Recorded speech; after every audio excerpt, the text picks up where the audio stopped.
Welcome to the show, everyone. Thanks for listening. Well, I was planning to post the Divorce Lawyer's Guide to Marriage Part 2 today, but Adobe Audition ate the file, so I lost it. And instead, I'm going to post another article that I recorded last week as a backup called Ever Hate Your Partner? Here's Why. And I'll be back next week with the Divorce Lawyer's Guide Part 2. Now, as a refresher, in case you haven't listened to our show in a while, we're on break right now.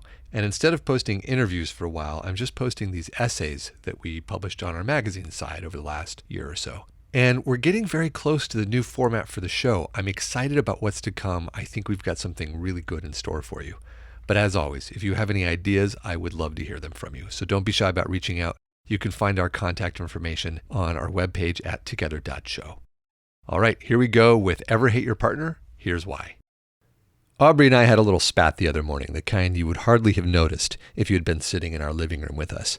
I'm slow and quiet when I first wake up, while she's bouncy and cheerful. And my mood comes off as grumpiness to her, and then she responds with what I perceive as a hurt and slightly snarky tone. Well, that happened, and that was the entire spat. It's the kind that couples have all the time, and nobody ever pays attention to. But I was angry. Mostly because my brain was asleep and I didn't know where to put the emotion that had just come up. Resentment had in fact been building around this issue for a while. Why can't she just let me be in the morning? Why does she have to take it so personally, was what I was always thinking. And I worried that if I told her how upset I was, that the silly spat would escalate. If I held the anger in, on the other hand, the resentment would build. And Aubrey always notices my smoldering resentments. So either way, I figured we were headed for a bigger fight, and I detest fights, especially in the morning. So there appeared to be no escape from the thing I'm the most afraid of, conflict with Aubrey. And it was then that I heard myself say internally, I hate her. Seriously? Hate? Because I'm not a morning person and she is? Well, maybe. You know, we're indoctrinated to never use that word. Hate is a strong word, we say to children, and it's true. Hate leads to ugly outcomes. On the other hand, the common wisdom these days is to, quote, allow ourselves to have our feelings. So shouldn't we allow ourselves to, at least momentarily, hate in that case? The legendary couples therapist, Dr. Peter Pearson, said right here on our podcast that it's inevitable to hate your partner sometimes. His point is that it doesn't really mean anything unless you act on it, and it will eventually pass like any other feeling. David Schnarch, another well-known couples therapist and author of the brilliant book, Passionate Marriage, has coined the term normal marital sadism to describe the emotional mayhem that couples regularly inflict on one another, which goes ignored or unreported in our culture. His view is that we could all do ourselves a favor by acknowledging our own occasional cruelty, because ignoring it only makes it stronger. Both of these ideas are clearly on point, but from my perspective, there's something about hate specifically that really misses the mark of self-awareness. And that's a good clue to deeper understanding. In my example with Aubrey, it's obviously ridiculous for me to say that I hate the one person I love most in the world, and particularly so in response to a tiny morning spat that barely even existed. That's the kind of sentiment that we associate with clueless teenagers. So what's the deal? If it's so obviously misguided, why do we persist in feeling this odd emotion? I've come to think of hate as the intersection of fear and powerlessness. Both of these feelings are fictions of their own in some sense, but both are also inescapable in the human experience. Fear of some bad outcome triggers anger. And as the redoubtable Kate Niebauer has taught us in her articles and interviews on our site, when expressed properly, there is great wisdom and action in anger. When it's bottled up and goes unexpressed, however, it festers and it corrupts. Anger that is powerless, that has no way of expressing itself or leading to the result it believes it needs, eventually turns to hate.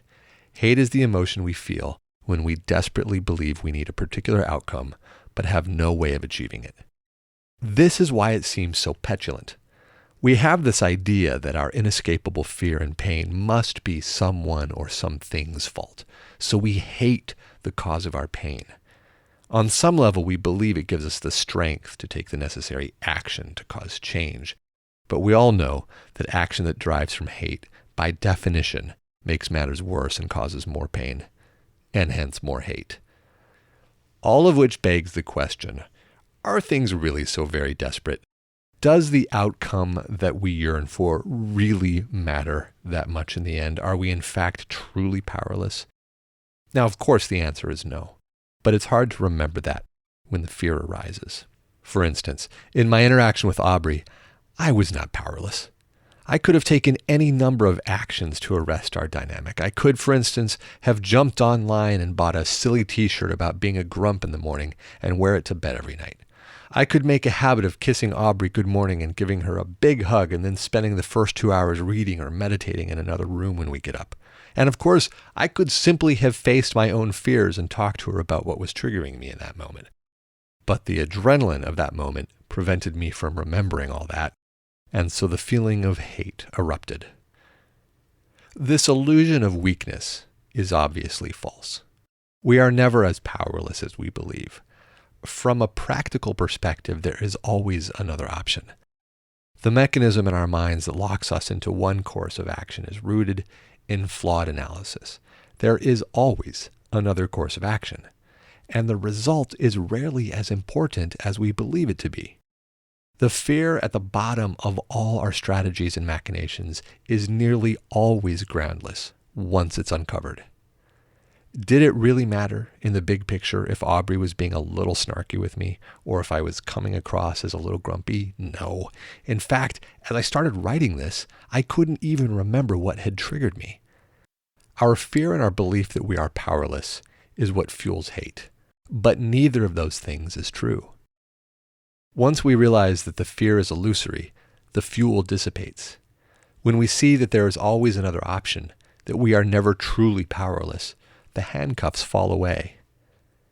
Next time you find yourself hating your partner, ask yourself whether you are truly powerless and whether your fear is grounded in reality. This isn't easy because we've been developing excuses and justifications for our fears for so long. It takes time and attention to develop the awareness and skill to move through it. It's a humbling, invaluable process. Oh, and in case you're wondering, Aubrey and I are fine.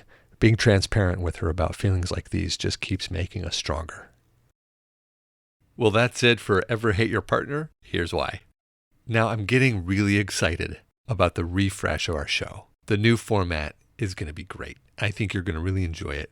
But as always, I would love to hear from you. So if you have any ideas for our new format, don't be shy about reaching out. Our website, where you can find our contact information, is together.show. Facebook is facebook.com/togethershow, and Twitter and Instagram are both @together_show. I love hearing from you, and I would love to hear from you on any of those platforms. All right, folks, talk to you next week. Bye for now.